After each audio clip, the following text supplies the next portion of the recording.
So if you have a kettlebell that's a little bit too light, or a lot of people don't have very heavy kettlebells, it's an easy way you can make it tougher, especially for deadlifts. You can end up doing a sumo, strap thickest band you have, or add another one to another one. I like doing a sumo here.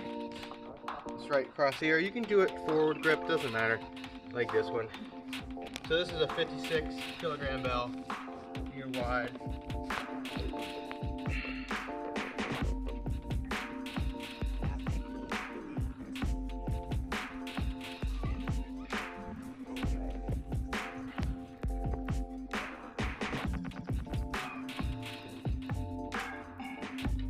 You can also do single arm, things like that. You're really working for the grip. This way.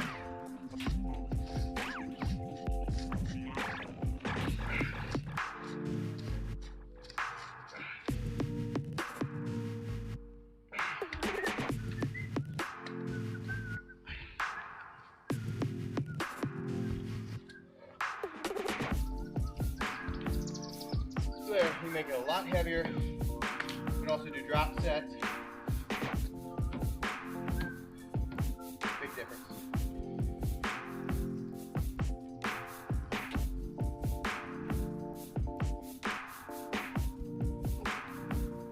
So with enough band tension, you can probably get a couple 100 pounds or so.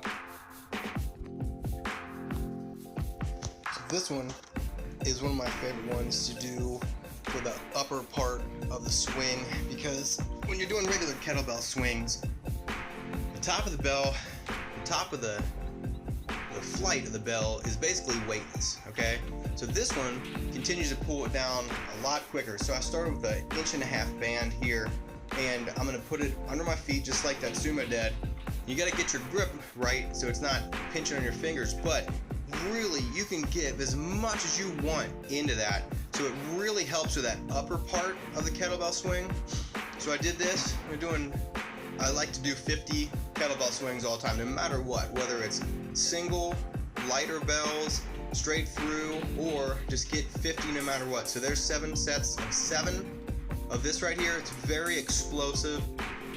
You're working on eccentric absorption as well, but very explosive. It's gotten a little darker here. But into that last set, I did 8 reps. So that ended up 7 times 7 is 49, plus that 8 is 50. So anyway, it's great. I ended up with 5 sets of 11 somersault squats, and the very end, right before that, I ended up doing 1 set of straight 50 straight through with the 56 deadlifts.